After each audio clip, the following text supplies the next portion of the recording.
This is your brain. This is your brain on the beach. Hellshire Beach, the city beach, where Kingston kicks back on Sundays.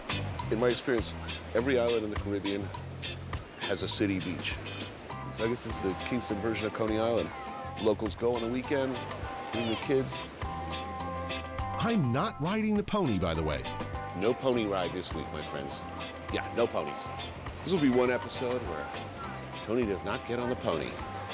It's a local thing, Hellshire, lined with fish shacks like Auntie Merle's here, serving up grilled fish and cold beer. Local film producer Sarah Manley's been coming here her whole life. Mostly. And as is tradition here, our meal starts by deciding what to eat. What do we have here? I see snapper? And parrot. Parrot. I'm a big snapper fan. And As freshness is clearly not an issue, it's really only about portion control. That's pretty big. You can eat that by yourself? well, what I can't, I'll feed to my camera people. They love leftovers. Let's get some grilled lobster also while we're at it.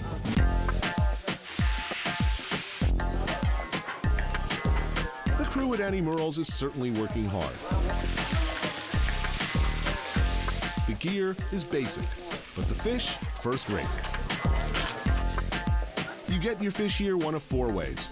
You got your fried, very popular at Hellshire Beach. You could have it steamed, brown stew, or festival style. Brown stew. What's brown stew? Brown stew. It's very popular. It's like stewed fish, but it's the whole fish simmered in sauces, so it has like a gravy. I see you got a lot of little sub-entrepreneurs as well. Yep. Cold beverages. There used to be a person that wandered around selling oysters. He's still here. What every good beach needs, an oyster guy with his tub of home-brewed hot sauce. Yum earth. What do you think? Oh, I think they're good. They're tiny, sweet. Appetizers finished, it's time for the entrees. Yummy. Fresh fish eaten on the beach. Always a good thing. Oh, that's serious. Yeah, so you can use a spoon and scoop it all up and pour it all over the fish, Those are really hot. Those are the peppers. And the seeds are Nuclear? yeah. That's good. Yeah, that's good. I'm liking this hot sauce. It's good. You have to douse it. Yeah. Try some lobster here. Nice. I forgot how different and how good these lobsters are. Different from what other lobsters? The Maine lobster, or, the clawed lobsters that we got. The last bit of business is about the bammy, a very Caribbean cake of cassava root.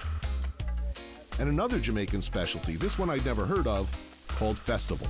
So festival's like a fritter or a beignet. It's Yeah, I know. It's deep fried. It's like, Raw. a flour dough deep fried. a sweet Johnny cake. A sweet Johnny cake. Yeah, they're really light.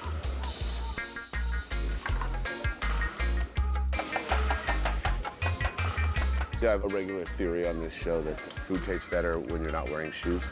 It always tastes better on the beach. You got your feet in the sand.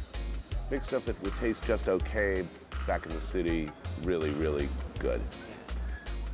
Every great cooking culture in the world actually deep fries a fish and throws hot sauce on it. It's a constant. Well, the way to eat this food here, really, is you come and you order, then you swim. Because you eat it with your hands. But there's salt all over you, And you're hungry, really hungry. Good stuff, but a lot. A lot. So as soon as the cameras are off, they're gonna jump in the water. That is a great idea. I knew there was more to Jamaica than just good food, good music, and beautiful beaches.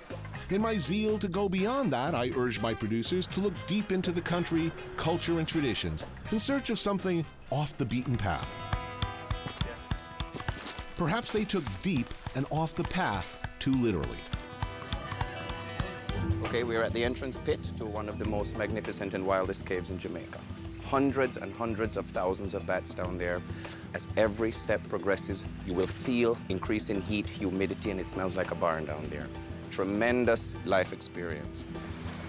Bat feces, eh? I think this ranks with the ATV and the Sicilian cliff jump among the all-time good ideas. Ugh.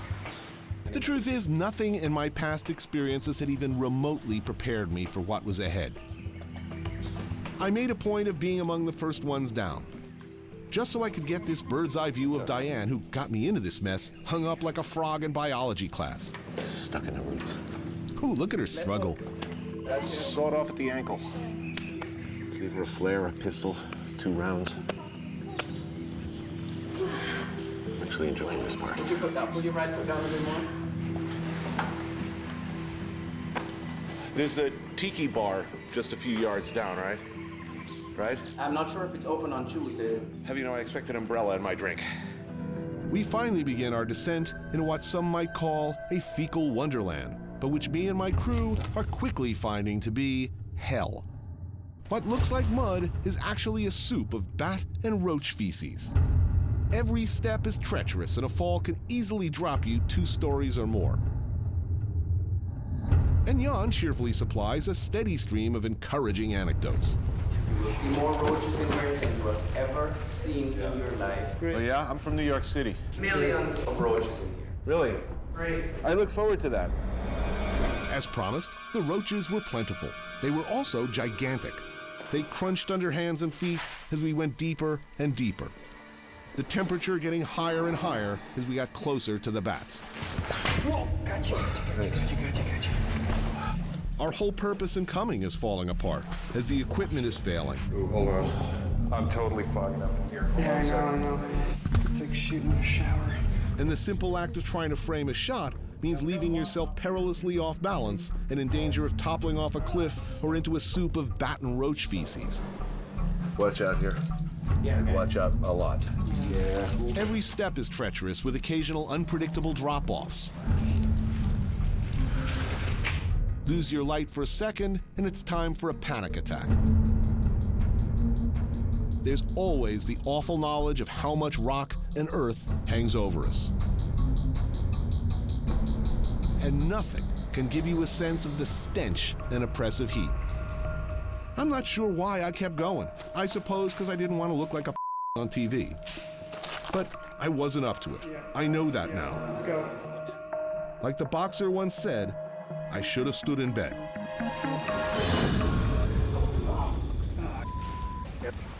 That didn't sound good. And yet Bat Boy and his friends loved this. This is another day at the office for Jan and Stefan. Why does this place matter? Caves are essentially biological islands the same way that the Galapagos would be, because the invertebrates that live in the caves cannot travel overland from one cave to another. So you basically have, well, not unique species, but unique...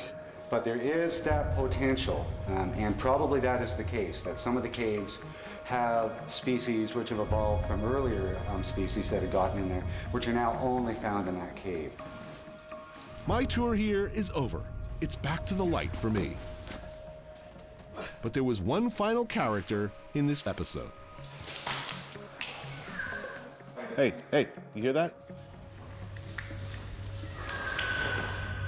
There he was, all black, a descendant of a pampered house cat, no doubt, now surviving happily on a diet of roaches and bats, and himself a host for virulent, butt-seeking parasites.